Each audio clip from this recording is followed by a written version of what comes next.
Here we are. We've finished Schedule A/B. We've finished Schedule C, and now we're moving on to Schedule D. Schedule D covers the creditors that have secured claims in property that you own. And so that's a mouthful. We'll talk about what exactly that includes here in a second. So I've gone back to Ashley's account, and you'll notice we've filled out these two, and we're now on Schedule D. And so what I'm going to do is, like we usually do, go ahead and generate a new form, a clean form for us to work on. In our case, Schedule D. And we'll open it, as we usually do, with Adobe. Okay. So, here we have Schedule D, Official Form 106, and as you'll see, it references your creditors who have claims secured by property. For those of you who haven't heard this phrase or don't know what a secured claim is, it basically includes any creditors who might have a lien in property that you own. So if you own a house, typically you'd get a mortgage to buy your house, and your bank would have a lien in your house. If you don't make your monthly mortgage payments, they can use that lien to foreclose on your house. Similarly with cars, if you own a car and you have a car note, typically the bank that gave you the money to buy a car has a lien in your car. If you don't pay off your car note, they can take your car because they have a lien in your car. So that's what we're talking about here. We're talking about creditors who might have liens in property that you own. Again, in Ashley's case, we've got a fairly simple, straightforward form to fill out here. She doesn't own a home. She owns a car, and that has a lien, and she has a lien on her car, I should say. But besides that, she doesn't have any other secured creditors. And so that makes this a pretty easy form to fill out. Again, if you've got a more complex set of financial circumstances where you've got a lot of liens on a lot of different pieces of property, that's probably going to suggest you might want to talk to a bankruptcy attorney or get legal advice. Like I've said in other videos, our website doesn't offer legal advice. We simply show you how other people have successfully filled out their bankruptcy forms. And so that's what we'll do here. We'll look at Ashley's Schedule D, which is fairly simple because she's got a simple set of facts. So let's start filling it out just like Ashley did. For her name, like we usually do, I somehow spell that wrong every time. I don't know how. Ashley Adams. And she selects where she filed, which was the Northern District of Alabama. Okay, so we can move on to the details of the form. Question 1 asks, do any creditors have claims secured by your property? In Ashley's case, like we talked about before, the answer is yes, and so she clicked yes. Now, the only creditor who has a claim secured by property that Ashley owns is the bank that gave her money to buy her car. And so that's all we'll see that Ashley listed here. So, Part 1, list all secured claims. And so what this form asks you to do is list first the amount of claim, and that is what's the creditor owed. The second is what's the value of the collateral or the value of the property. It's going to be the same as what you listed in Schedule A/B for this item of property. And column C, unsecured portion, if any. That would include, that would be the difference between column A and column B. So for example, if a creditor has a claim, they're owed $10,000 for their car loan, and the car now is only worth $8,000, the unsecured portion would be $2,000. So that's what this form is asking you to fill out. So what Ashley did is she looked at all her property and any liens that might exist and found that she only has one bit of property with a lien on it, and that's her car. And so she lists, first of all, the creditor's name, which was Western Funding, Inc. She provides her address, their address, which is a P.O. Box number, P.O. Box 948 858, and the creditor is located in Las Vegas, Nevada, 89193.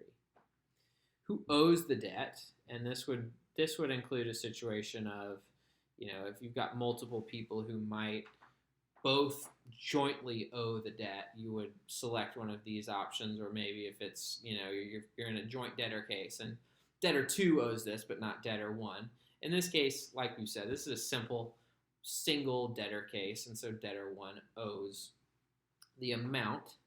The date the debt was incurred, in her case, the debt was incurred in April of 2018, and so she put 04/18. I guess they want the exact date, but she didn't list that, so we'll go ahead and assume it was April 1, 2018, even though that's not exactly what she listed. And then it asks the last 4 digits of your account number. And for her, that was 6802. Okay. It asks to describe the property that secures the claim. So what's the item of property that's got a lien on it? In her case, it's the car. So she describes the car just like she described it in Schedule AB. A 2013 Volvo SST, and she goes ahead and includes the mileage on the car. Here it asks us the date you file the claim is contingent, unliquidated, or disputed. This is a little bit outside the scope of this video, but essentially these ask is the debt that is owed, is it in dispute for any reason? Has it not been fully resolved to a sum certain, or is it in any way contingent on something happening? I'll leave it at that. I don't want to get too in depth on these, but if you have any reason to believe that a debt that you owe for your car or your house is disputed or contingent, that might be another situation where you say, okay, I probably need to talk to a bankruptcy attorney, because this may be a little bit more complicated than a simple, straightforward case like Ashley has. In her case, she didn't select any of these boxes, presumably because none of them applied. The nature of the lien, she selected an agreement you made, and so that was the car note that she presumably signed to get the loan to buy the car. Okay, so column A, the amount of the claim, and that is what's this creditor owed? So Ashley looked at the total amount owed on her car note, and for her, that was $11,128. Column B, the value of the collateral that supports this claim.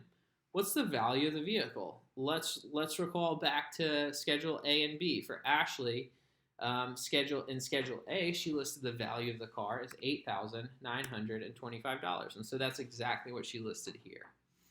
Column C, I should say, unsecured portion, if any.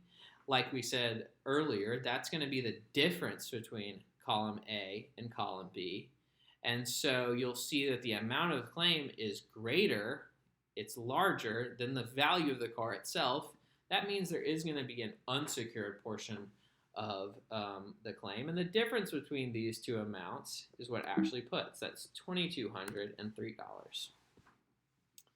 And so that is essentially the entire amount of items she listed for Schedule D. There's nothing else for her to list because she doesn't have any other liens that apply to her property. So at the bottom of the page, it asks you to add the dollar value of your entries in column A. We can go ahead and just copy that amount from column A and paste it right here.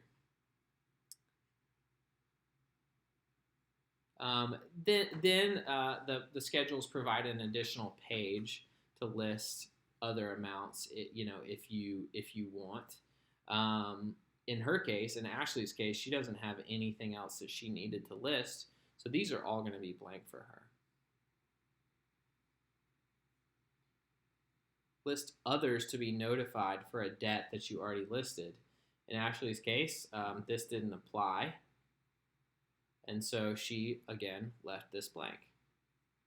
And that's it. That's Schedule D right there. She's got nothing else. I don't know why this automatically filled in, but we can delete that. That's a little bit strange. Well, I don't know what's happening there. We'll put that back. That's Schedule D though. She's filled it out. In her case, she only has one secured creditor. She lists it, and we're done. We can go ahead and save as. I'll save it to the desktop as Schedule D. Go ahead and save. I can close, and here we are back on her web form. We'll go ahead and select Schedule D and save it. That way we've got it uploaded to our servers. We see it's been saved here. File save, Schedule D. And if we're feeling good about having this done, we can select completed. That way we've got a nice check mark next to Schedule D, and that's that. We've filled out this form and we've got it done. So I'll see you next video for Schedule E and F, which is all the creditors that do not have liens in your property. See you then.